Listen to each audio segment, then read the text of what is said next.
So good afternoon, everybody. Never going back to normal. So pandemic-related disruptions, as we know, in the ISE and science communication sectors were quite massive and revealed a range of structural vulnerabilities within various parts of our communities and sectors, some of which, as practitioners, we've known about, others that were surprising, and have had us to think about new ways to do the work that we engage in. Many of you in many settings experimented with moving their offerings online. Initially, many institutions braced for weathering an intensive but short-term issue. However, as we have come to understand over the last 18 or so months, the length of the disruption has continued, and really revealing structural and strategic challenges that organizations are faced. While some wonder how to get back to normal, social reckoning around racism and structural inequities, mixed experiences from moving online, has led to many questions about whether back to normal is desirable or even possible. Normal showed itself as critically vulnerable and as inadequate in addressing deeper societal needs around social fairness, equity, and justice. Conversations about the role and purpose of informal STEM education and learning and science communication within society are shifting, as are conversations around the way in which the previous normal was structurally and culturally excluding historically marginalized communities. So rather than going back to normal, how is the future being re-envisioned or redefined? How are you thinking about what the new normal is, if normal is even a word we want to use? How are institutions leveraging this opportunity, as challenging as it has been, to work towards a better future? So our three presenters today have been dealing with these questions in different ways. We will hear from Patrick and Diego, who are part of the Exploring the Relationship Between Continuous Improvement, Culture, and After-School STEM Program Quality. Following them will be Preeti and Rachel, who have a RAPID grant focusing on supports and challenges during this educational crisis. And then we'll close with Kristen and Beth, sharing insights from a project called Promoting Engagement in Informal STEM Learning as a path to employment for adolescents on the autism spectrum. So thank you for being here. And I'm going to turn it over to Patrick and Diego. All right. Hi, everybody. I'm excited to be here. I'm Patrick Lund. I'm Senior Education Researcher at SRI Education. I'm here with Diego Arancibia from ASAP Connect. We're going to talk about system, exploring the relationship between continuous improvement culture and after-school STEM program quality. I want to briefly recognize our research team, which we have two locations, SRI Education in California and University of North Texas, as well as our community partners, ASAP Connect and California After School Network in California, these organizations that in various ways support after school programs and staff. So this is a 5-year study of systems and systems change in the implementation of continuous quality improvement, or CQI, and STEAM programming in California's more than 4,500 publicly funded after school programs. There are 3 research areas in the study. We're doing a qualitative study of the statewide systems context. We're also conducting surveys throughout the state of CQI and STEAM programming in after-school programs, and case studies of local after-school sites and systems using sense-making theory and complex systems theory. Due to the pandemic, the surveys and the case studies have been on hold. So we've been focused on the first part here, which included dozens of interviews with site coordinators and program directors and leaders in the system throughout California. So one of the big takeaways relevant to today's topic is that one of the big learnings is that the after-school system in California really straddles 2 different kind of systems and cultures. We have the administrative state bureaucracy which basically provides the funding and hold grantees accountable and ensures compliance with requirements. And it's very hierarchical and control-oriented system, as many education systems are. And then we have the youth development world, or the field, so to speak, which is much more characterized by humanistic values and relationships, social emotional learning, equity, and social justice. And when the pandemic hit, we call it the great COVID pause, we saw in our study, we had to kind of reorient our work a little bit to really see what people were up to and how they were addressing these huge needs and inequities that were both revealed and exacerbated in the system. And we saw that, the situation really demonstrated the youth development world's profound commitment to reimagining the systems they're part of. We used the compassion organizing framework to look at how the organizations in the obstacle world had a flexibility to really mobilize to address these needs of youth and families and staff. And that people see their work as being primarily about loving and serving and caring for youth and the broader community. And they're responding to needs is really a natural extension of the work that they have been doing. I think some voices from the field really help us point the way to the future. One TIA provider says, we've really tried to lead with our heart in the humanistic aspect of the work, which I believe is really the backbone of after school, caring for our people, caring for the people who are caring for kids. A site coordinator says our job is to love people and make people feel like they belong. Another site coordinator says, you ask any of my staff what their number one priority is, and they will tell you developing relationships with youth and families. And we have these are very representative perspectives from many of the people we talk to. So we have the old system, which is we've seen being very oriented around a compliance culture, bureaucratic control, this very heady focus on achievement, academic rigor, and content, as well as a reduction in science framing of what knowledge matters, whose voices matter. And we want to think about how we can actually create human-centered systems inspired by youth development and after-school work. And that's my cue to hand it over to Diego.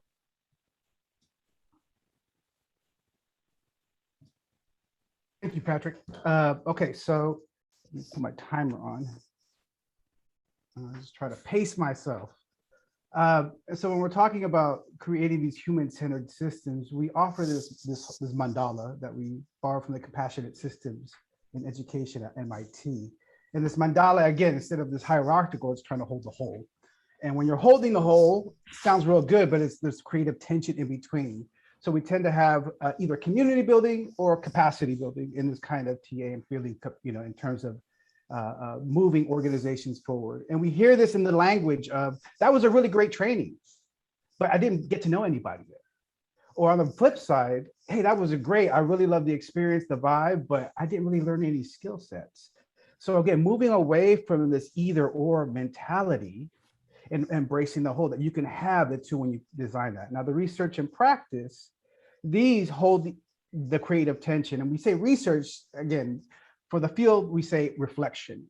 So again, the creative tension, we need to have the practice, but also we need to reflect on the practice. And it becomes this creative tension that you can create new possibilities and opportunities. Now, this is the kind of framework we say that when we look at creating and reimagining systems, I think this is fundamental for us, because when we look at what Meta, let me go to this next slide here. Meta, in the evidence of thriving educational communities, there was 4 points in there, right? And it was de-emphasis on accountability. And what that translated for us in California was all this money is coming down, very little guidance, quote unquote. So how do we go about doing this? And it was a really creative tension moment, asking for flexibility. We need flexibility in how we're going to be able to implement this. And sometimes these timelines don't really make sense when you're in this pandemic. And this year, that was the year one in the beginning. We need flexibility. Cool. That was what the emphasis of accountability looked like for us. So we can move and have the people on the ground be able to adapt. This year, what we're hearing is we need grace. What does that sound like in terms of bureaucracy? When we have people in the ecosystem all together building, you can see each other's humanity. And you can see, yeah, this timeline doesn't really work. More extreme, you can see it happening in the extreme, like rural areas when there's fires. When there's fires, people get displaced. You can't use this timeline of fiscal calendar, fiscal year. So again, grace. That was one of the main points. Now, the second one was instruction centered around students' interests, identities, and lived experiences. This is what we really begin with. Stop going for the head. What are we going to get out of this meeting? We like to frame it as we must have connection before content. The simple thing of just being able to leverage the chat box to get to know each other. Before we dive into the content, let's really examine and have student voice and choice and leadership in this space. Now, when we talk about the educators with respect and dignity, the system has it in a way where we're really confined to how we define paraprofessional instructional aid. This is a new emerging field. And if we embrace the educators, we're community educators. This includes parents, this includes students, this includes the custodian worker as well, involved in this community school approach. And then lastly, this emphasis on deep relationships. And this is what I love, where the synergy comes when you have compassionate systems awareness, right? In terms of the system, not just leading the bureaucracy leading, it's human beings in this bureaucracy that are leading, aligned with compassionate organizing, you really get to something beautiful that we don't really get to talk about. It's the soul of education. Instead of letting the bureaucracy lead, let's have the human-centered approach being creating the space. And then lastly, I'll say, like, in all of this, when you're here in the pandemic, and I like to end with a quote of Rumi, is come, whoever you are. It doesn't matter if you're a site coordinator. It doesn't matter if you're a cafeteria worker, teacher, educator. Ours is not a caravan of despair. And I think in this time, that deep connection resonates with folks. And we've seen practical evidence of this as well, where we have custodial staff now being tapped because they have the after school experience, the youth development experience, to be able to come in the middle of the pandemic and be able to lend a helping hand in the instruction and supervision of the students. 33 seconds over, and I apologize for that, Patrick.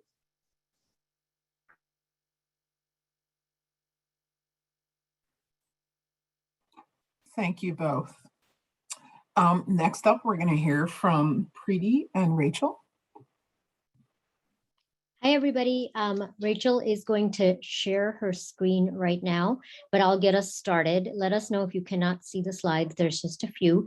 Our project is one that picks up where before the pandemic, where we had a longitudinal study underway, looking at the pathways of students who did mentored science research while in high school, but at cultural or university program or institutions. And as the pandemic hit, these are students who had moved into their first or second year of college as part of our study. At that point, we applied and received a RAPID grant.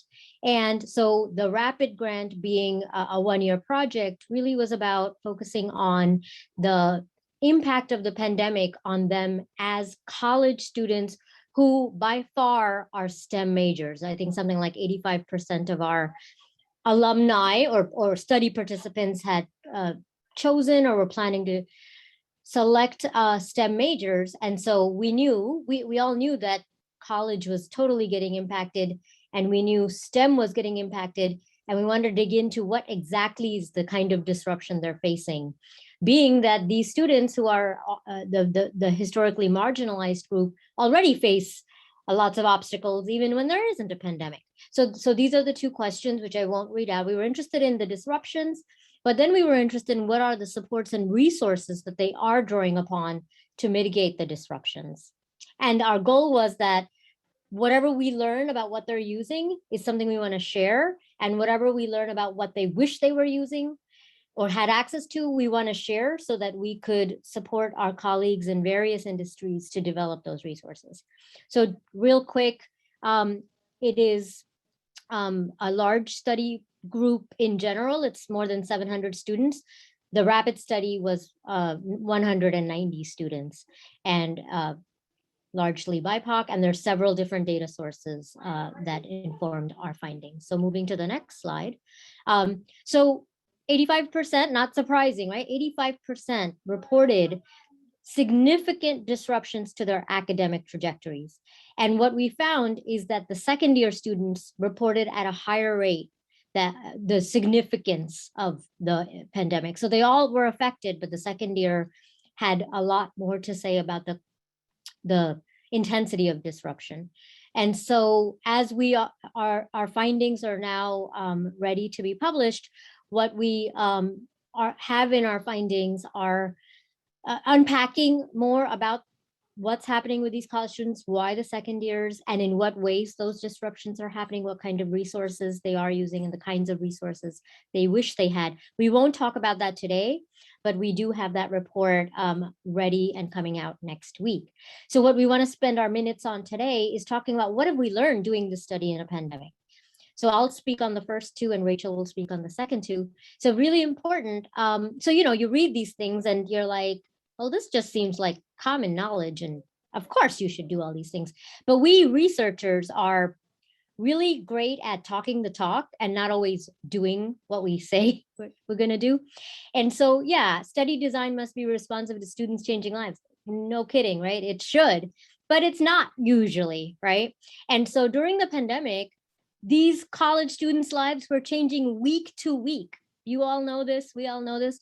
And it really impacted our study because we couldn't work fast enough because we developed a survey and the following week it was outdated because the election happened. And then the following week, universities closed down and so on and so forth. So what does it mean? It means that we have to think about doing research that has a design that if we're going to be working with a population that could have such changes in their lives, even post-pandemic, what does it look like to capture things at a more even and steady rate? And interestingly, we've always had youth co-researchers as part of our study since 6 years ago. But as we heard in the talks yesterday and the day before, while it's very important to us to have youth co-researchers, part of what we were doing was still tokenizing them and saying we want to get youth perspectives and they are going to do data analysis work and bring their standpoints. But it was never more evident than this past year how critical they were. And in being the critical consciousness that we needed to, where they were like, you can't launch this survey this week, you just can't. And here's why. You can't do this. You can, they looked at the survey questions and do not ask that. You would totally turn off people who are already traumatized. Don't ask it like that, ask it like this. They sat in on interviews and helped with thinking about softening the ways we were asking questions. So there's a whole lot there we could share at another time. But one thing we want to do better, which we still didn't do even in the last year, was think about creative data collection ways that are not surveys and interviews, and partnering with youth co-researchers to co-design those ways. Off to you, Rachel. We have 3 minutes left. Great. Well, you covered some of my points around the quick deployment of data collection. So I'll just reiterate. No, in a good way. So we'll be under time. What's been really helpful about having youth co-researchers on this project in the pandemic while they are also in college and applying to graduate school and trying to figure out what's happening in their lives, all of that, they brought all that to the table. Even the emotional components of that informed the survey design, the interview design, how they engaged with actual participants during interviews. So our ability to we had this time frame of getting this grant done in a year, and things kept getting shifted because campuses would shut down. And can we actually send this right now? Is that sensitive? Is that insensitive? How do we write this email encouraging these participants that we've had relationships with now for over 5 years, which makes it even more important to be cognizant of the pandemic context.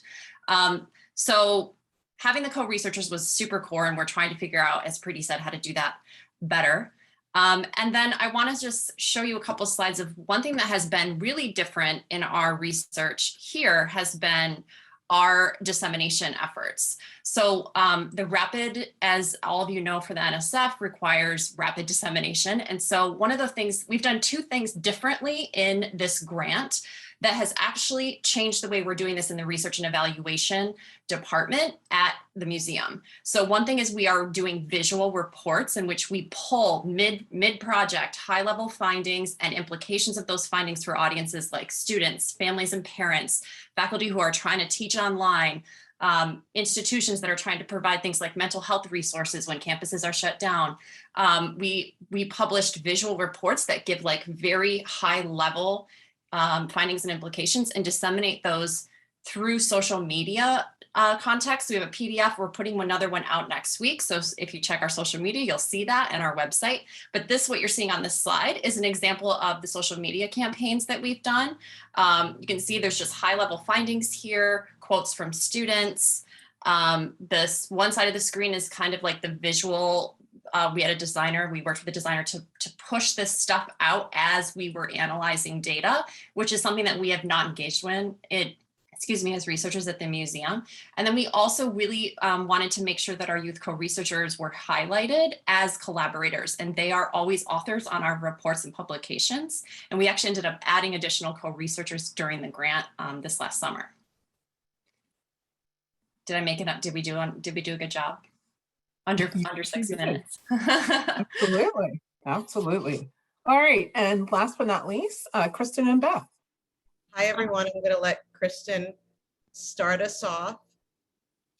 So thanks for having us. We're really honored to be here and really excited to see that similar discussions have been happening in other communities and within NSF, as have been happening within the autism community, about power sharing, assessing inequality and addressing it, and tokenism and issues like that. Our research is guided by our participatory research team, so you can see the members here. And we met before this meeting to discuss what the team wanted to share. So this is some of the other members of our participatory team. It consists of autistic adolescents, college students, and graduate students, as well as people who are neurodivergent in other ways, and people who are not neurodivergent. And I'm going to hand it off to Beth to introduce Tech Kids Unlimited, where this research happens and without which it would not be possible.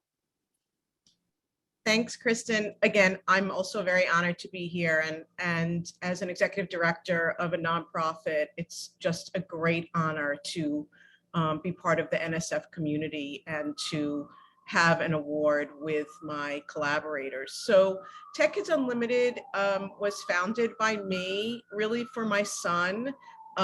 When he was about 10 years old. I piloted it in 2009 out of fear that he would just sit on the couch at the end of his schooling, like many students with autism wind up doing in the United States these days.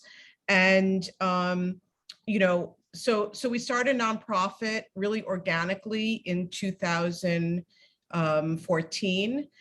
We hold our classes at NYU Tandon School of Engineering in a wonderful little lab called the Ability Project.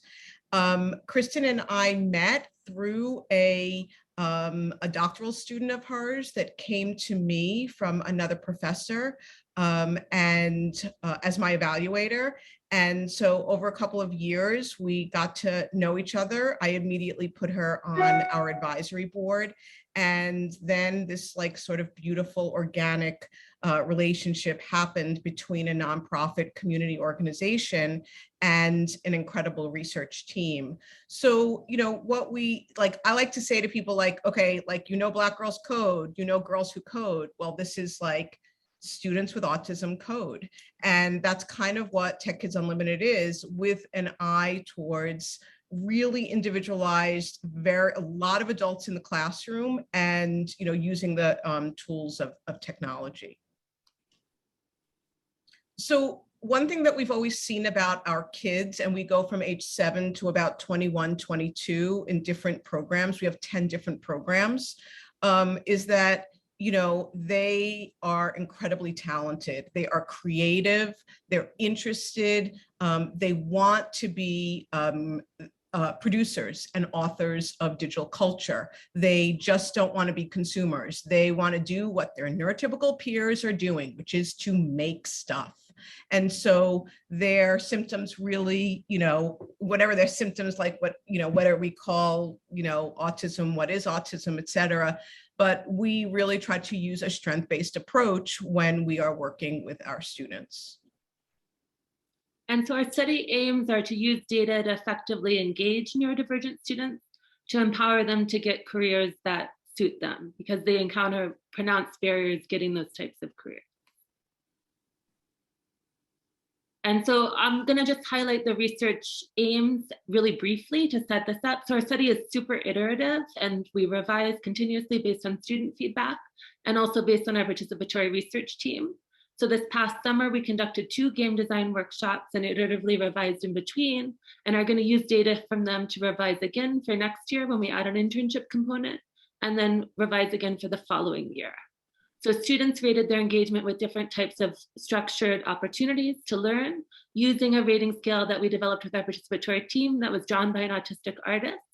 And then we used their feedback to revise the curriculum between workshop 1 and workshop 2 this past summer. And around 20 students participated in each workshop.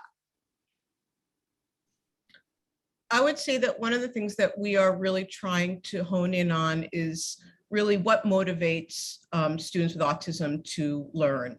You know, why do some students learn better than others? And having a diagnosis of autism spectrum, as we all know, you meet one student with autism, you meet one student because they are all really different.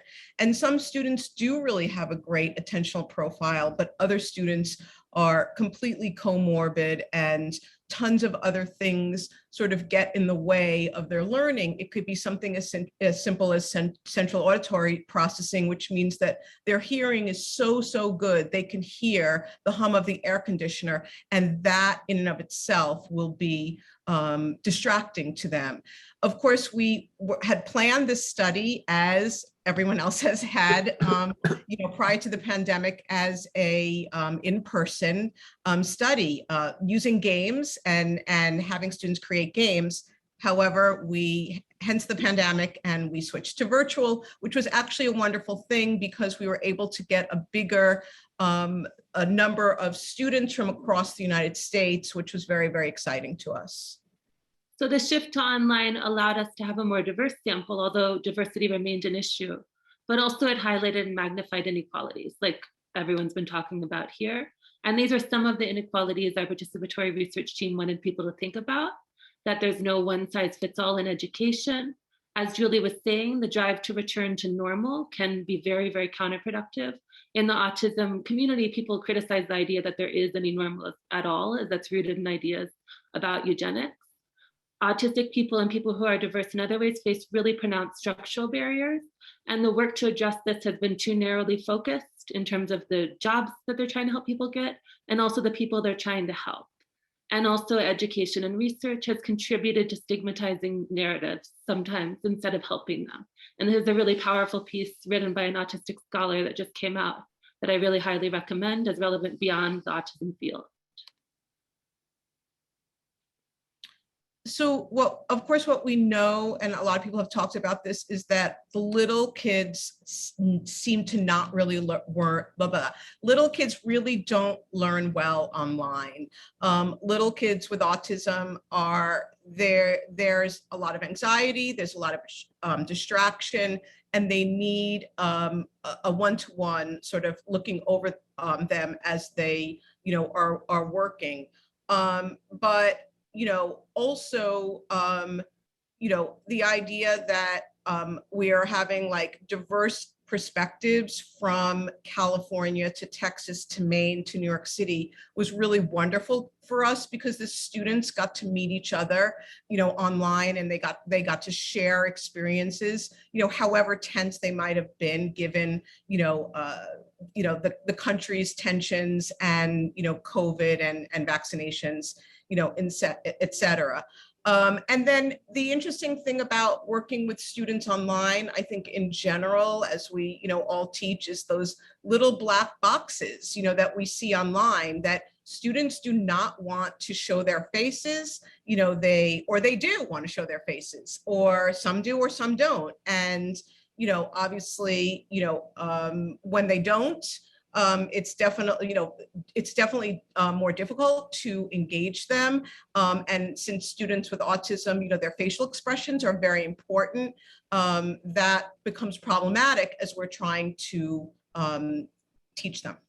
And these are open questions from our group. This is our last slide. I know we're out of time. But they really wanted to ask all of us and everyone here what we're collectively doing to maintain the flexibility that was required by the pandemic instead of this regressive idea of returning to normal, and how we can collectively work together to address issues as representation and systemic barriers that we've seen throughout communities throughout this meeting. So thank you. And we look forward to talking with you about this. Thank you.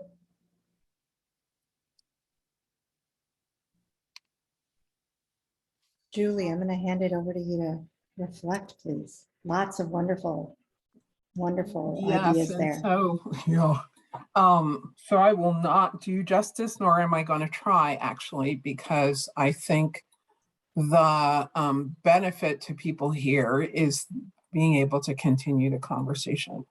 And I actually think the closing questions on the last slide, so I'll just reiterate them. What are work skills? What's better measurement? What are we collectively doing? What is our definition of what the future looks like? And when we think about the phrase going back to normal, going backwards probably is not actually beneficial, right? So how do we go forward to a new normal? How do we go forward to a context that where we are more human-centered, right? We use that word, we use student-centered, learner-centered, human-centered. We use words a lot, but I think one of the things that has really helped us, and it has been a focus of this 3 days, is the language that we use and how does that translate to what it means about our behavior, about new systems and ways that we recreate something because we have a different understanding of the words we continue to use.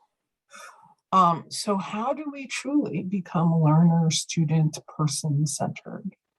What does it mean about how we create our projects, how we have true participation in the conduct of the work and who gets to decide on the ideas, etc. So I think each of these projects in their deliberations has shared with you some little aspect of that. And I would rather cede time to your discussions in your smaller groups about digging into, so how are we reframing the language we've been using? How are we actually walking our talk knowing that tensions exist? How are we doing the best that we can with the information that we have at present, while being open to the idea that what we know now will be different than what we need to know an hour from now, a day from now? So, Cecilia and Hannah, if you would like to activate, Thank you. I will also add that potential things that you might want to consider in your breakout groups, but again, it will be up to these non-facilitated discussions. These might be some of the questions that you want to engage in, but in your breakout groups, you might come up with a different focus. What is important is that you walk away from this time feeling like you engaged in a useful conversation.